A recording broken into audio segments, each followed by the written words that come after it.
الرجيم بسم الله الرحمن الرحيم يا أيها الذين آمنوا كتب عليكم الصيام كما كتب على الذين من قبلكم لعلكم تتقون سلام علیکم جميعا ورحمۃ اللہ وبرکاتہ۔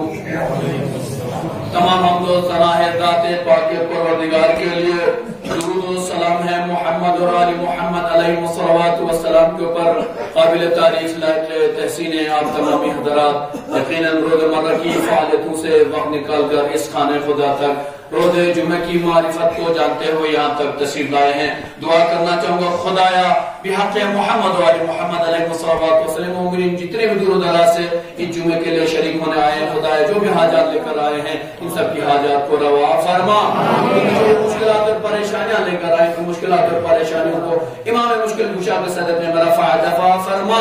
خدایا بحق محمد و آل محمد علیہ الصلوات والسلام حاضرین کے بچے جہاں بھی تعلیم حاصل کر رہے ہیں ان کے بچوں کو علم میں کامیابی عطا فرما، تمام بے روزگار نوجوانوں کو روزگار عطا فرما۔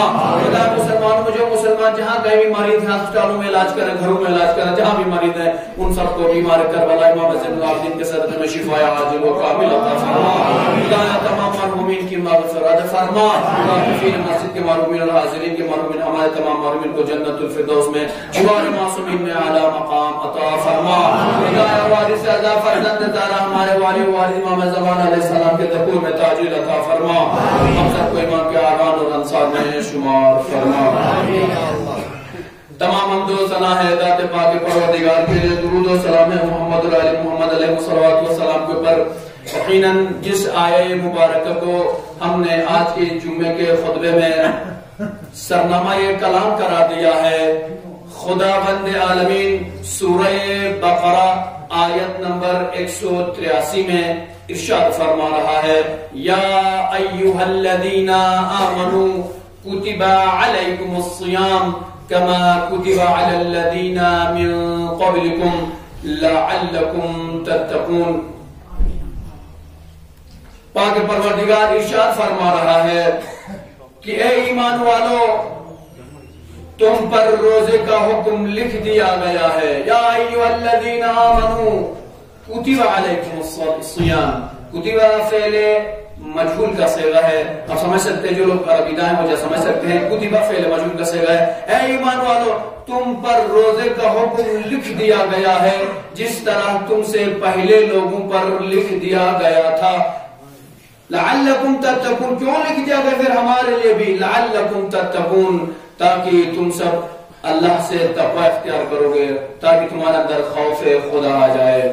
عزیزان ایمانی، روز جمعہ ہے، یقیناً میں اپنے نفس کے ساتھ ساتھ آپ تمامی حضرات کو تقوی الہی کی طرف دعوت دیتا ہوں، اس لیے کہ جب تک انسان کے اندر تقوی نہیں ہوتا، جب تک انسان کے اندر پرہیزگاری نہیں ہوتی، جب تک انسان کے اندر خوف خدا نہیں ہوتا، جب تک اس کے اندر خدا کا ڈر نہیں ہوتا، جب تک وہ انسان خدا سے ڈرے گا نہیں، وہ محرمات سے اجتناب نہیں کرتا، وہ محرمات سے دور نہیں رہتا۔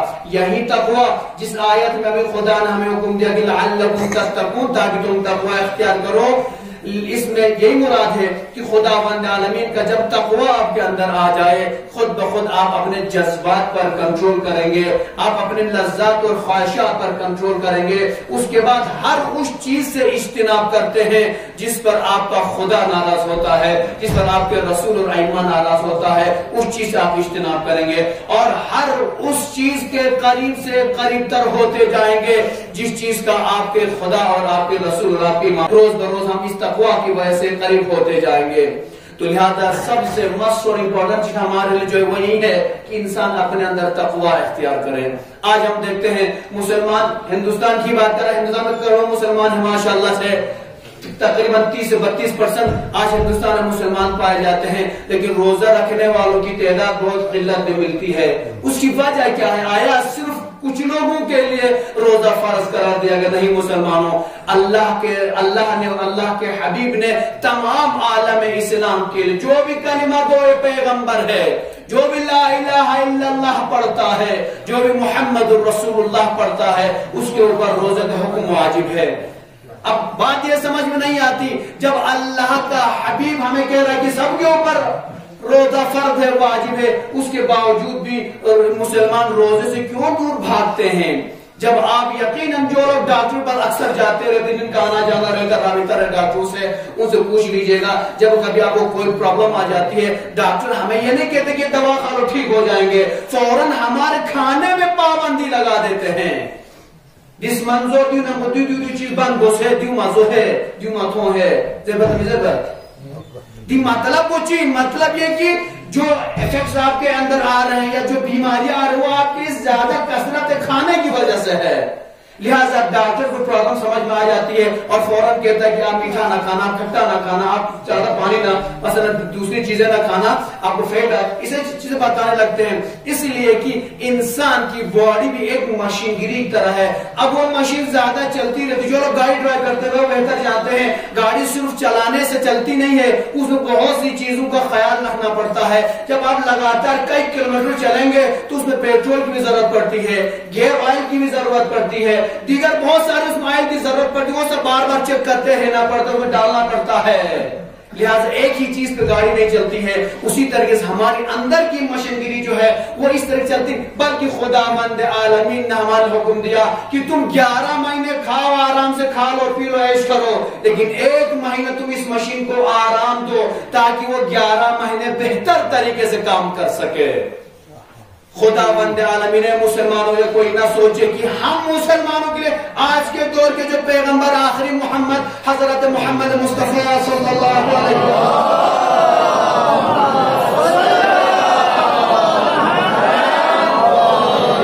آخری پیغمبر کی امتیوں پر یہ روزہ فرض نہیں کیا گیا، بلکہ اللہ کہہ رہا تم سے پہلے جو اے پیغمبر آپ کی امتیوں سے پہلے جو بھی امتی تھے جس دین پر تھے ان سب پر روزہ فرض کیا گیا تھا، لہذا آپ کی امت کے اوپر بھی روزہ فرض کیا جاتا ہے۔ تاریخ کے جملے ہیں، روایتوں کے جملے ہیں، آج کے ہماری اس پیغمبر کی امت سے پہلے کی امتیوں کے اوپر 3 مہینے روزے رکھنے پڑتے تھے، لہذا پیغمبر اکرم صلی اللہ علیہ وسلم نے خداوند عالمین سے ہماری سفارش کرتے ہوئے اس روزے کو کم کرا کر 1 مہینہ واجب قرار دیا تھا۔ اس کے باوجود ہم رہے مسلمان ڈٹے رہے اور اسی 1 مہینے سے بھی فرار اختیار کر جاتے ہیں۔ نہ جانے مسلمان جو روزہ نہیں رکھتے وہ اللہ کو کیا منہ دکھائیں گے۔ صرف بہانہ بازی سے روزہ ساقط نہیں ہوتا، روزہ ساقط ہونے کے لیے بھی تمام شرائطوں کی رعایت کرنی پڑتی ہے۔ جب وہ شرائطیں پائی جاتی تو آپ سے روزہ ساقط ہوگا، ادروائز روزہ رکھنا فرض ہے ہر کسی کے اوپر، مرد و زن کے اوپر۔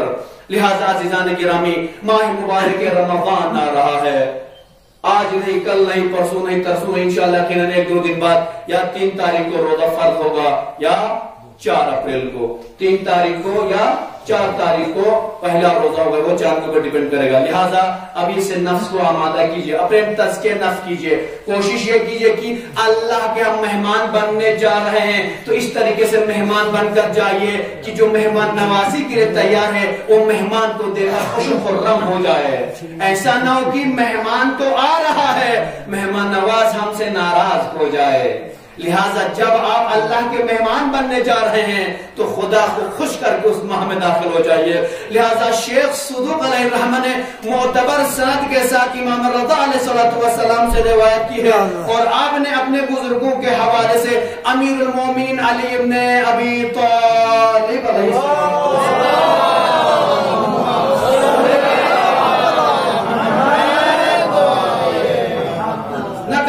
کہ رسول اکرم صلی اللہ علیہ وآلہ وسلم نے ایک دن یہ خطبہ ارشاد فرمایا، ماہ شعبان کے آخرین ہی ایام میں قبل از رمضان پیغمبر اکرم صلی اللہ علیہ وآلہ وسلم نے تمام اپنے چاہنے والوں کو، اپنے کلموں کو جمع کر کے ایک خطاب میں ارشاد فرمایا، ایھا الناس، مسلمان سنتے رہیے، خطبہ شعبانیہ کا اگر آپ نے نام سنا ہو، اخبار میں کتاب مطالعہ کیجئے، آج کوشش کریں گے انشاءاللہ جو خطبے کا جو ترجمہ کیا گیا ہے اس ترجمے کو آپ کی سماعتوں تک انشاءاللہ میں پہنچا دوں تاکہ کم سے کم زندگی میں کہہ سکے کہ ہم نے کبھی خطبہ شعبانیہ پورا سنا تھا۔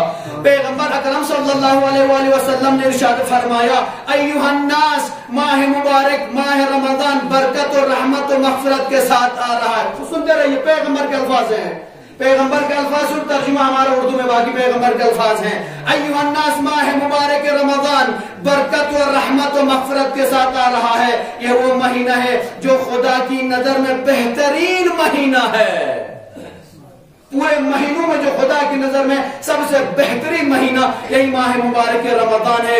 اس کے دن بہترین دن، اس کی راتیں بہترین راتیں، اس کی ساعتیں بہترین ساعتیں. یہ وہ مہینہ ہے جس میں تم کو خدا کی مہمانی میں بلایا گیا ہے. پہلے میں نے کہا کہ خدا تمہیں مہمان نوازی میں بلا رہا ہے، لہذا مہمان ہونے کا حق ادا کیجئے. ایسا نہ ہو کہ مہمان بن کر صاحب خانہ کے گھر جائے اور وہاں جا کر چوری کرے. مثلا خدا مہمان نوازی ماہ مبارک رمضان بلا رہا ہے، اس کے بعد ہم روزہ رکھنا ہی چھوڑ دیں تو پھر آپ خدا کے مہمان نہیں رہے بلکہ خدا کا سزا نے چوری کی ہے. لہذا مہمان نوازی میں خدا بند عالمین بلا رہا ہے اور تمہیں اہل کرامت میں شمار کیا گیا ہے. تمہاری سانسیں تسبیح کا ثواب رکھتی ہیں. خطبہ شعبانیہ کے اگر ایک ایک فقرے ایک ایک جمعے پر اگر ہم ایک ایک جمعے کا خطبہ دیں تو تب بھی مجھے لگتا ہے کہ کم ہوگا، لیکن چونکہ حالات کا تقاضا ہے، وقت کا تقاضا، دامن اور اتنی گنجائش نہیں ہے، اجازت بھی اتنی نہیں ہے کہ خطبے کو طول دی جا سکے. لہذا کوشش یہ کریں گے شارٹ کسی صحیح آپ کی سماعتوں تک خطبہ پہنچانا چاہوں گا. پیغمبر نے فرمایا کہ اس ماہ مبارک رمضان میں روزہ رکھ کر جب آپ سانسیں لیتے ہیں تو وہ سانسیں بھی ثواب رکھتی ہیں، تسبیح کا ثواب رکھتی ہیں. تمہاری نیند عبادت ہے. عام طور پر کہا گیا کہ زیادہ نہ سوئیں، لیکن ماہ مبارک رمضان میں کہا گیا ہے جب آپ آرام کرنا چاہیں تو آرام کر سکتے ہیں، اسی لیے کہ اس میں سونا بھی عبادت ہے. اب سونے کا مطلب یہ نہیں کہ جاب کرنے والے جاب چھوڑ دیں، ٹیچرز اسکول نہ جائیں، دیگر دفاتر میں جائیں، دفاتر نہ جائیں اور جا کے آرام سوتے رہیں. ڈیوٹی نبھانی ہے آپ کو، اس کے علاوہ آپ کو اوور ٹائم میں آپ آرام سے سو سکتے ہیں. لہذا اب تمہارے اس پیغمبر فرماتے ہیں اور تمہارے اعمال مقبول ہیں. اس ماہ مبارک رمضان میں مسلمان جو بھی عمل انجام دے، عمل خیر انجام دے، وہ مقبول ہے. تمہاری دعائیں اس مہینے میں مستجاب ہیں. آپ اس مہینے میں جو بھی دعا کریں گے انشاءاللہ درگاہ یزدی میں آپ کی دعا مستجاب ہوتی ہے. لہذا پروردگار سے اپنی نیت اور پاکیزہ دل کے ذریعے دعا کرو تاکہ تمہیں اس مہینے میں روزہ رکھنے اور تلاوت قرآن کی توفیق عنایت فرمائے. شقی اور بدبخت وہ شخص ہے، حدیث کے جملے ہیں، شقی اور بدبخت وہ شخص ہے جو اس مہینے میں بخشش سے محروم رہ جائے. ایک گناہگار ایسا کہ جو اپنی توبہ و استغفار کے ذریعے اپنے آپ کی معافی نہ کرا سکے، طلب مغفرت نہ کر سکے اور خدا سے معافی طلب نہ کر سکے اور وہ اس کو معاف نہ کرے خدا، تو سب سے شقی اور بدبخت انسان ہے. پیغمبر فرماتے ہیں یہاں کی بھوک اور پیاس سے قیامت کی بھوک اور پیاس کا احساس کرو اے مسلمانوں. یہاں کی ایک 2 4 5 10 15 گھنٹے کی بھوک ہے، 2 4 15 گھنٹے کی پیاس ہے، اور قیامت کی اس پیاس کو آپ کیسے سنبھالیں گے؟ جب آپ یہاں 15 گھنٹے ویٹ نہیں کر سکتے تو وہاں پہ نہ جانے کتنے دن ویٹ کرنا پڑے گا. لہٰذا انسان جب روزہ رکھے گا تو اسے قیامت کی بھوک اور پیاس کا احساس ہو جائے گا، اور غریب اور امیر کا احساس ہو جائے گا. امیروں کو یہ احساس ہو جائے گا کہ ہم آج تک تو لذیذ سے لذیذ کھانے نوش کرتے تھے اور وہ غریب بیچارے بھوکے سوتے تھے. ایک دن کھانا نہ ملنے پر امیر کو احساس ہو جائے گا کہ وہ غریب کس طریقے سے صبر کرتے تھے بھوک اور پیاس میں. لہذا تعادل کا حکم ہے. پیغمبر فرماتے ہیں یہاں کی بھوک اور پیاس ہے، قیامت کی بھوک اور پیاس کا احساس کرو. فقیروں اور مسکینوں کو صدقہ دو، بزرگوں کا احترام، پیغمبر کے جملے ہیں، بزرگوں کا احترام کرو، بچوں پر رحم کرو، اقربا پر نوازش کرو، اپنی زبان کو برائیوں سے الگ رکھو، اپنی نگاہوں کو نیچے رکھو ان چیزوں سے جو تمہارے لیے حلال نہیں ہے. حرام چیز سے اپنی آنکھوں کو بچا کر رکھنا ہے. اب ایک آدمی مثلا روزہ تو رکھے ہوئے ماشاءاللہ دن بھر ایک بالی ووڈ کی فلم دیکھ رہا ہے، اس میں جو آپ ڈریس پہنتے ہیں اور آپ بہتر جانتے ہیں. اب اس کا مطلب یہ کہ آپ روزہ تو رکھے ہوئے ہیں لیکن اپنی آنکھوں کا روزہ نہیں رکھے ہوئے ہیں، آنکھوں سے گناہ بھی کر رہے ہیں، بھوک اور پیاس سے اجتناب کر کے روزہ بھی رکھ رہے ہیں. لہٰذا اپنی آنکھوں کو محرمات سے بچانے کی ضرورت ہے. کانوں سے وہ چیزیں نہ سنو جن کا سننا حرام ہے. پیغمبر کا ارشاد ہے گانا سننا، دیگر وہ برائیاں چننا، غیبت سننا جس کا سننا ہمارے لیے حرام ہے، ان تمام چیزوں سے اگر ایک مسلمان روزے کی حالت میں اپنے کانوں کی بھی حفاظت کرتا ہے تو یقیناً وہ وہی حقیقی روزہ رکھ رہا ہے جس روزے کو خدا اور خدا کا حبیب ہم سے چاہتا ہے، جس کو آپ کہہ سکتے ہیں حقیقی روزہ۔ اب ایک مسلمان روزہ تو رکھے ماشاءاللہ، ادھر سے غیبت کر رہا ہے، برائیاں سن رہا ہے، غیبت کر رہا ہے، غیبت سن رہا ہے، ادھر سے یہاں سے کرگل تک جا رہا ہے ماشاءاللہ، پورے ڈگ میں لگا ہوا ہے، پورے گانے لگے ہوئے، گانا سنتا جا رہا ہے، گانا سنتا آ رہا ہے۔ اس کا مطلب یہ کہ آپ کانوں سے حرام میں مبتلا ہے، کانوں سے آپ حرام بھی انجام دے رہے ہیں، لہٰذا اپنے کانوں کو بھی حرام سننے سے اجتناب کریں۔ یتیموں پر مہربانی کرو، پیغمبر فرماتے اس ماہ مبارک رمضان میں یتیموں کا خیال رکھو، ان پر مہربانی کرو تاکہ لوگ تمہارے بعد تمہارے یتیموں پر مہربانی کریں۔ کوئی یہ نہ سوچے کہ آج فلاں صاحب کے بچے یتیم ہو گئے ہیں، فلاں صاحب کی بیوی آج بیوہ ہو گئی ہے، فلاں صاحب کی بچیاں آج یتیم ہو گئی، کوئی نہ سوچے، ہر انسان کو مرنا ہے۔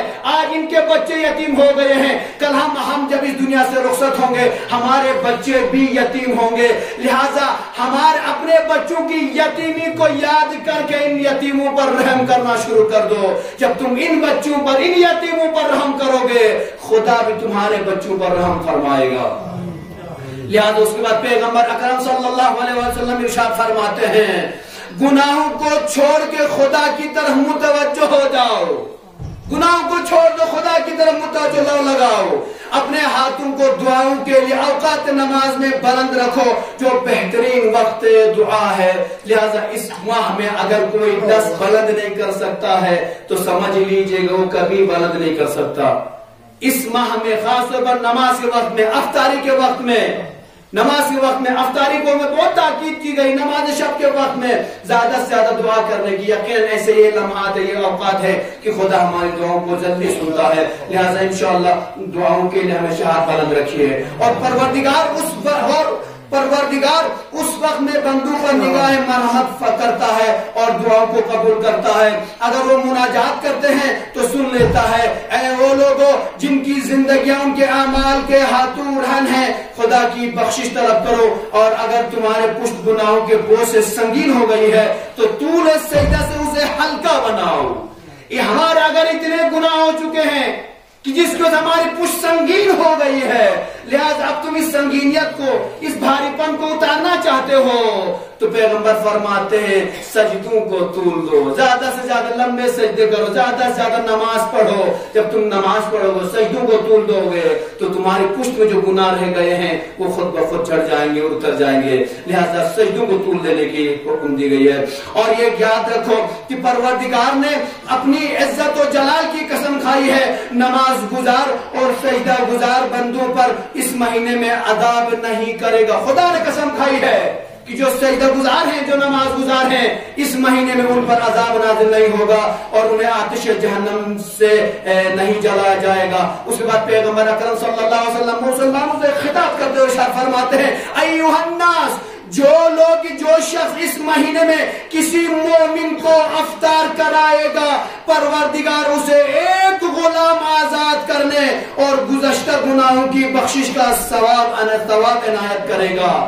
یقیناً کوشش یہ کیجئے گا کہ ماہ مبارک رمضان میں زیادہ سے زیادہ مومن کو افطاری کی دعوت دیجئے۔ دی مطلب ڈیمن کی نالا دعوتوں سے رہے دی مسلم شیئر اپنے اقربا کو، دوست احباب کو، غریب غربا کو دعوت دیجئے اور کسی طریقے سے کوشش یہ کیجئے کہ اکیلے افطار نہ کرے، کسی مومن کو ساتھ میں رکھ کر افطاری کرائے۔ اس لیے کہ پیغمبر فرماتے ہیں اگر کوئی مومن کو، ایک مومن کو افطاری کراتا ہے، ایک غلام آزاد کرنے کا ثواب ملتا ہے۔ ایک غلام آزاد کا مطلب سمجھتے ہیں؟ تو خداوند عالمین نے قرآن مجید میں ارشاد فرمایا فَمَن لَّمْ يَجِدْ فَصِيَامُ شَهْرَيْنِ مُتَتَابِعَيْنِ۔ اب جب کفارے کا ذکر آیا، خداوند عالمین نے ذکر فرمایا ہے، وہاں پر ارشاد فرمایا اگر تمہیں ایک غلام آزاد کرنے کے لیے غلام نہ ملے تو اس ایک غلام کے بدلے میں تم لگاتار 2 مہینے روزہ رکھو۔ شدہ اسپیرا ایک غلام آزاد بھی ثواب کو 2 مہینے روزہ دوست پنگانے یرالا ثواب چھوچا سن ایوہ الناس گانا یرا کھر کھر خورمیت زچے سے مومنش کیلک زچے دیتا زوجدہ بیادان کیلک زچے سے نیاچی سے نکوز لہذا لیکن آپ کو 2 مہینے کا روزہ ملتا ہے۔ اگر کوئی سوچنے والا مفکر یہ فکر کر سکتا ہے، آپ صرف تصور کر سوچ سکتے ہیں اور عمل بھی کر سکتے ہیں. اگر ہر مہینے پورے مہینے میں اگر ایک مومن کو آپ 30 دن بلاتے ہیں تو آپ سمجھ لیجئے آپ نے اپنے نامہ اعمال میں کتنا ثواب جمع کر دیا. آپ تصور کر سکتے ہیں. لہذا پیغمبر فرماتے کہ ایک غلام آزاد کرنے کا ثواب ملتا ہے اور اس کے ساتھ ساتھ گزشتہ گناہوں کی بخشش کا ثواب عنایت کرتا ہے. اسی میں سے جب پیغمبر یہ خطبہ ارشاد فرما رہے تھے نہ تو چالاک نہیں لا سکتے یا پیغمبر گار میں دعوت میں جوں دے سب استطاعت میں نہ دے سب یوں مطلب آنا بنا یوں دے ماشاءاللہ میں بہت ماہر ہے. کھڑے ہوئے پوچھنے لگتے یا پیغمبر ہم دعوت نہیں دے سکتے, ہم کھلا نہیں سکتے, خرما بھی نہیں کھلا سکتے ہیں. پیغمبر فرماتے ہیں اسباب صاحب نے عرض کیا یا رسول اللہ ہر شخص کے پاس اتنی قوت نہیں ہے. فرمایا اپنے کو افطار کے ذریعے آتش جہنم سے بچاؤ چاہے آدھا خرما اور ایک گھونٹ پانی ہی کیوں نہ ہو. آدھا خرما پورا خرما مزس پورا خرما تو نہ ٹھیک ہے میں نہ تو جو پھر بس پھر دے سو پھر جی اے مومن کو لتوں پانی ایک گلاس ہے تو آپ ایک گھونٹ لیجئے آپ ایک دوسرے کو گھونٹ کر دیجئے تو لہذا اس کے ذریعے سے اپنے آپ کو آتش جہنم سے بچا سکتے ہیں. لہذا جہاں تک ہمیں لگتا ہے اب کسی کو فرار کرنے کا کوئی راہ نہیں, فرار کے لیے کوئی راستہ باقی نہیں رہتا کیونکہ نا آدھا خرما سے تاما جسمن یوزر بن جیسے نا اتنا غریب تو ماشاءاللہ اس کے دور میں کوئی نہیں پایا جاتا ہے. تو کوشش یہ کیجئے گا ماہ مبارک رمضان میں زیادہ سے زیادہ افطاری کریں, غریب غربا کا خیال رکھیں. اور پیغمبر نے فرمایا آدھا خرما اور ایک گھونٹ پانی ہی کیوں نہ ہو پروردگار اس پر بھی یہی ثواب عطا کر دے گا. اگر انسان زیادہ قادر نہ رکھتا ہو تو جو پہلے جو قادر رکھتا تھا اس کے لیے جتنا ثواب ہے اس آدھا خرما کھلانے والے کے لیے وہی ثواب ہے.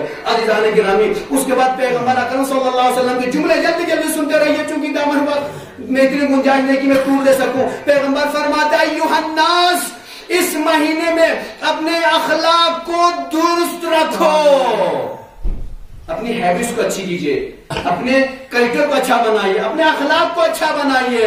اس دن صراط سے بآسانی گزر جاؤ گے. اگر تم اس ماہ مبارک رمضان میں اپنے اخلاق کو بہتر کرو گے تو پورے صراط مستقیم سے پورے صراط سے گزرو گے. پیغمبر فرماتے بآسانی گزرو گے. روزہ تو رکھے ہو مسلمان لیکن بد اخلاقی کی تمام حدیں تجاوز کر جا رہے ہو تو یاد رکھنا آج تو روزہ تو تم نے رکھ لیا, وہاں پر جب پورے صراط سے ہم گزریں گے وہاں پر ہم ڈگمگائیں گے اور ہمارے قدم وہاں پر لرزیں گے. تو لہٰذا انشاءاللہ ضرورت ہے اس مہینے میں اخلاق بہتر کرنے کی. اور پیغمبر فرماتے ہیں جو شخص بھی اس مہینے میں اپنے غلاموں اور کنیزوں سے کم کام لے گا خدا روز قیامت اس کے حساب کو آسان کر دے گا. اور جو شخص بھی اس مہینے میں اپنے شر سے لوگوں کو بچائے رکھے گا پروردگار اسے اپنے غضب میں مبتلا نہ کرے گا. اور جو شخص اس ماہ میں کسی یتیم کا احترام کرے گا خدا قیامت کے دن اسے باعزت بنا دے گا. جو شخص بھی اس کے ساتھ رحمت کا سلوک کرے گا, جو شخص بھی اپنے قرابت داروں کے ساتھ اچھا برتاؤ نہ کرے گا خداوند عالمین روز قیامت اپنی رحمت کے رشتے اس سے توڑ دے گا. لہذا رشتہ دار کو نہ رشتہ توڑائے بے خدا قیامت یہاں رشتہ توڑائے وجہ سے نہیں. لہذا عقل مندی کس میں آپ کو ڈیسائیڈ کیجئے کہ رشتہ داروں کے ساتھ مل جل کے رہنے میں عقل مندی ہے یا خدا کے ساتھ رشتہ توڑنے میں عقل مندی ہے. اس کے بعد پیغمبر اکرم صلی اللہ علیہ وسلم فرماتے ہیں ایھا الناس جو شخص بھی اس مہینے میں سنتی نماز ادا کرے گا اسے جہنم سے برات کا پروانہ ملے گا. اور جو شخص بھی اس مہینے میں واجب نماز ادا کرے گا پروردگار اسے دوسرے مہینوں کی 70 نمازوں کا ثواب عنایت فرمائے گا. تو لہذا جو لوگ سحری کے لیے جاتے ہیں ان کے لیے بہترین ذریعہ بہترین نماز شب میں وقت ملتا ہے. آپ سحری سے یا پہلے یا سحری کے بعد 10 سے 15 منٹ نکالے اور نماز تہجد پڑھیے, نماز شب پڑھیے, سنچا پڑھیے. لہذا بہترین وقت ہے. لہذا خداوند عالمین بھی یقیناً آپ کو اس مہینے میں مستقل نماز پڑھنے کا ثواب عطا کرے گا. جس طریقے سے واجب نماز ہے جیسے واجب نماز پڑھنے کا ثواب ہے پیغمبر فرماتے ہیں اس مہینے میں وہی واجب نمازوں کا ثواب ڈبل ہو جاتا ہے کہ دوسرے مہینوں کی 70 نمازوں کا ثواب خداوند عالمین عنایت فرماتا ہے. جو شخص بھی اس مہینے میں مجھ پر صلوات بھیجے گا پیغمبر فرماتے ہیں جو شخص اس مہینے میں مجھ پر صلوات پڑھے گا خدا اس کے عمل کے پلے کو بھاری کر دے گا. صلوات محمد وعلیہ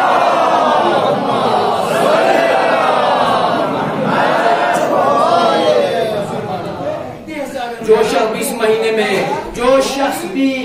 مہینے میں پیغمبر فرماتے جو شخص بھی اس مہینے میں قرآن مجید کی ایک آیت کی تلاوت کرے گا، قرآن کی ایک آیت پڑھے گا، پروردگار اسے دوسرے زمانے میں دوسرے مہینے میں ایک ختم قرآن کا ثواب عطا کرتا ہے۔ مسلمانوں ہم غفلت میں سو رہے ہیں، لہذا توفیق نہ ہوئی اگر مسلمانوں کو اس قرآن مجید قرآن پاک کو کھولنے کی، کم سے کم اس ثواب سے محروم نہ ہو جائیے۔ کیا ایک مسلمان دن میں ایک آیت نہیں پڑھ سکتا؟ کوشش یہ کیجیے اگر قرآن کھو سکے تو پورا قرآن پڑھتے رہے، زیادہ سے زیادہ قرآن مجید کی تلاوت کیجیے، چونکہ اسی مہینے میں قرآن مجید نازل ہوا ہے اور ثواب بھی اتنا زیادہ ہے۔ لہذا اگر کسی کو توفیق نہیں ہوتی یا پڑھ نہیں پاتا یا قرآن پڑھا ہوا نہیں ہے تو کم از کم ثوابی فیلا یارا یاد یوت کن سورت کن یریس تقرار بین دم نگتو یارا دی ثواب نہ محروم چھا جس میں یادی ثواب کو تھوک سین جو کوئی ٹائم نہیں لگتا۔ آپ آ رہے ہیں بازار سے چل رہے ہیں، آپ سورۃ توحید کی تلاوت کر رہے ہیں، یقین آپ دہراتے رہیے، اندر سے آپ چلاتے پاور ادھر چلاتے تو نہیں جا سکتے ہیں، آپ اندر سے ذکر خدا کر سکتے ہیں۔ لہذا جب بھی آپ یہاں مسجد میں آئے بیٹھے ہوئے باہر بیٹھے ہیں، آپ ایک سورہ الحم پڑھتے رہیے، جو سورہ آپ نمازوں پڑھتے ہیں جو آپ کو یاد ہے ان سوروں کم از کم حد عقل تلاوت کیجیے تاکہ آپ اس ثواب سے محروم نہ ہو جائیں۔ تو لہذا کوشش یہ کیجیے گا اس ماہ میں قرآنی پروگرام منعقد کیجیے، بچوں کو قرآن کی طرف زیادہ ترغیب دیجیے، اپنے جہاں اپنے علاقے میں رہتے ہیں وہاں پر قرآنی مسابقہ رکھیے، قرآنی مقابلہ رکھیے، ایک مخصوص کر دیجیے کہ بھائی 1 گھنٹہ پورے گاؤں والے آ کر قرآن پڑھیں گے، مکتب کے بچوں کی صحیح 1 گھنٹہ صرف قرآن پر ہوگی، یہ بات ہوگی۔ لہذا انشاءاللہ دارالتبلیغ میں بھی پچھلے سال جیسے کہ یہاں پر آپ نے دیکھا تھا یقیناً ہر نماز ظہر کے بعد یہاں پر قرآن کلاس ہوتی تھی، اس سال بھی انشاءاللہ تمام بزرگان کے تمام جوانوں کے لیے رمضان مبارک پورے مہینے میں تلاوت کا اہتمام کیا گیا ہے۔ جو لوگ ثواب میں شریک ہونا چاہتے ہیں انشاءاللہ ہر ماہ مبارک رمضان میں بعد نماز اور آپ شریک ہو سکتے ہیں۔ اس کے بعد پیغمبر اکرم صلی اللہ علیہ وآلہ وسلم فرماتے ہیں، شیخ صدوق روایت بیان کرتے کہتے ہیں کہ پیغمبر اکرم صلی اللہ علیہ وآلہ وسلم نے اپنی ایک زوجہ سے ایک زوجہ محترمہ کہ اپنی کنیز کو ڈالنے لگی، برا بلا کہنے لگی، بہت برا بلا گئی۔ کہنے کے بعد پیغمبر اکرم صلی اللہ علیہ وسلم فرماتے دوسری کنیز سے جاؤ ان کے لیے کھانا لے کر آؤ، پانی لے کر آؤ۔ ایک مرتبہ زوجہ محترمہ پیغمبر کی خدمت میں آتی، آنے پر کہتی یا رسول اللہ میں تو روزے سے ہوں، میں تو روزہ رکھی ہوں، کیسے کھا سکتی ہوں پی سکتی ہوں؟ پیغمبر اکرم صلی اللہ علیہ وسلم فرماتے ہیں اتنے برے الفاظ کہنے کے بعد، اتنی بری چیزیں منہ سے جاری کرنے کے بعد، کسی کو ڈانٹنے کے بعد، کسی کو گالم گلوچ دینے کے بعد، کیا اب بھی تمہارا روزہ باقی ہے؟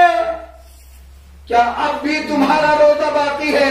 لہذا اس حدیث سے یہ بات سمجھ میں آ جاتی ہے صرف روزہ صرف کھانا پینا بند کرنے کا نام نہیں ہے، تمام اعضاء و جوارح کا روزہ رکھنا ہے۔ امام جعفر صادق علیہ الصلوۃ والسلام فرماتے ہیں کہ جب تم روزہ رکھو تمہارے کان کا، امام صادق علیہ السلام فرماتے ہیں تمہارا کان کا بھی روزہ ہونا چاہیے، تمہارے ہاتھ کا بھی روزہ ہونا چاہیے، تمہارے بال کا بھی روزہ ہونا چاہیے، تمہاری کھال کا بھی روزہ ہونا چاہیے، بلکہ تمام اعضاء کا روزہ ہونا چاہیے اور محرمات اور مباحات سے اجتناب کرنا چاہیے۔ جب تم محرمات سے اجتناب کرو گے تب جا کے تمہارا کامل روزہ کہلاتا ہے۔ ایھا الناس، آخری بات کہہ کر بات تمام کرنا چاہوں گا، لہذا ماہ مبارک رمضان میں انشاءاللہ کوشش کیجیے گا تزکیہ نفس کے ساتھ، عمل خیر کے ساتھ زیادہ سے زیادہ وقت دنیا کے لیے نہ دیجیے، دین کے لیے دیجیے، زیادہ سے زیادہ وقت اپنا دنیاوی کاموں کے لیے نہ دیجیے بلکہ خداوند عالمین کی عبادت کے لیے وقت مخصوص کیجیے۔ ادھر کی ماہ مبارک رمضان یہ آفر والا مہینہ، یہ مغفرت کا مہینہ، یہ رحمتوں کا مہینہ سال میں ایک بار آتا ہے۔ اگر ہم اور آپ کے درمیان سے یہ روزہ چلا جائے، روزہ ختم جو روزہ نکل جائے، اس کے بعد ہم ہاتھ ملتے رہیں گے، ہمارے ہاتھ میں کچھ نہیں آئے گا۔ اپنی بات کو تمام کرتے دعا کرنا چاہوں خدایا بحق چاہتا معصومین علیہ الصلوۃ والسلام ہمارے ان تمام دعاؤں کو۔ بسم اللہ الرحمن الرحیم۔ فمن لم يستطع فإطعام 60 مسکینا۔ تمام حمد و ثنا ذات پاک پروردگار کے لیے، درود و سلام محمد اور آل محمد علیہ الصلوۃ والسلام کے اوپر۔ قابل تعریف ناقد تحسین آپ تمامی حضرات، یقیناً بہت دیر سے خطبہ اولیٰ کو سماعت کرتے، خدا آپ کی سماعتوں میں اور اضافہ فرمائے۔ دامان وقت میں بہت ہی گنجائش ہی نہیں ہے، لہٰذا 3 سے 4 منٹ ہمارے پاس ہے، لہٰذا ایک خاص مسئلہ بیان کر کے آپ کی زحمت تمام کرنا چاہوں گا۔ آیت کا ترجمہ پاک پروردگار ارشاد فرماتا ہے فَمَن لَمْ يَسْتَطِعْ فَإِطْعَامُ 60 مسکینا، اگر کوئی روزہ نہیں رکھتا تو اس کے اوپر کفارہ واجب ہوتا ہے، اور کفارہ جمع 3 کفارے ہوتے ہیں، یا تو اسے ایک غلام آزاد کرنا رہتا ہے، یا اسے 60 دن روزے رکھنے پڑتے ہیں، 2 مہینے روزے رکھنے پڑتے ہیں۔ تیسرا حکم فَمَن لَمْ يَسْتَطِعْ فَإِطْعَامُ 60 مسکینا، اگر روزے بھی نہیں رکھ سکتا ہے تو انہیں چاہیے کہ 60 مسکینوں کو کھانا کھلائے۔ 60 لوگوں کو کھانا کھلانے کا حکم نہیں، یاد رکھیے گا، جو لوگ غلط فہمی میں ہیں وہ یاد رکھیں کہ 60 لوگوں کو کھانا کھلانے کا حکم نہیں ہے، 60 مسکینوں کو کھلانے کا حکم ہے۔ لہذا جب آپ پہلی کتاب میں مسکین کی تعریف پڑھیں گے، اس کے بعد آپ پورے دراز میں ڈھونڈیں گے تو شاید ہمیں لگتا ہے 60 مسکین نہیں ملیں گے، لہذا 60 لوگوں کو نہیں 60 مسکینوں کو۔ عزیزان گرامی، اسی لیے اگر اس کفارے سے بچنا ہے تو روزہ رکھنا ہے۔ اب آخری مسئلہ یہ کہ روزہ کتنے سال کس کو رکھنا ہے کس کو نہیں رکھنا ہے۔ چھ بسے پروبابل کھانوں چھ بسے ہوچی مان یعنی شر بلکہ حضور اس بات سے حضور ہے۔ مسئلہ یہ ہے کہ اکثر ننتی درمیان غلط فہمی جو ہم بولتے ہیں کہ بھائی کتنے سال کے بچوں پر روزہ واجب ہو جاتا ہے، مولانا بھی کہہ جاتے ہیں، آپ یہ کہہ دیتے ہیں بزرگان بھی کہ بھائی لڑکا جب 15 سال کا ہو جائے اور لڑکی 9 سال کی ہو جائے، نہ سب سے لکھ کے الگ ریزرو، سب سے لکھ 9 سال اور 15 کو سائڈ میں رکھ دیجئے۔ آج کے ڈیٹ کے اعتبار جس زمانے میں ہم رہتے ہیں اس کے اعتبار سے 9 سال اور 15 سال مین، 9 سال 15 سال مین نیچے نہیں۔ بابا نے آپ سے کہتا تھا کہ کیلنڈرز کو دینا پڑتا ہے۔ آپ اگر قمری کیلنڈر کے اعتبار سے جو چاند کے اعتبار سے نہ اسلامی منتھ کے اعتبار سے فربالبسکونی ڈیٹ آف برتھ برسیون نہ تو دی حساب یرا فرونی 15 سال اونی 9 سال چھچا سے از لحاظ اسلامک کیلنڈر ہجری سو کہتے ہیں ہجری کیلنڈر۔ اگر آپ عیسوی کیلنڈر سے لکھتے ہیں جنوری فروری کا ہے جا اثر ڈیٹ دو گیا جا اسلامک کیلنڈر ہے یا اس پر دی حساب یعنی 15 سال مین 9 سال مین۔ جو لوگ جنوری فروری کے اعتبار سے اپنے بچوں کی ڈیٹ آف برتھ لکھتے ہیں اس کے لیے اگر لڑکی ہے جنوری کی تاریخ لکھی گئی ہے تو انہیں لڑکی کو 8 سال 8 مہینے 20 دن پہ روزہ واجب ہو جاتا ہے۔ 8 سال 8 مہینے 20 دن کے بعد روزہ واجب ہو جاتا ہے۔ 9 سال ایک نہیں ہوتا مایوں۔ اگر لڑکا ہے لڑکا 15 سال میں اگر آپ عیسوی کیلنڈر ڈیٹ آف برتھ لکھتے ہیں تو 15 سال نہیں بلکہ 14 سال 7 مہینے 15 دن 14 سال 7 مہینے 15 دن بات سننے والے سمجھیں گے بولی لگ رہی ہے، لہذا یقیناً یہ ڈیٹ آف برتھ کو یاد رکھنا ہے۔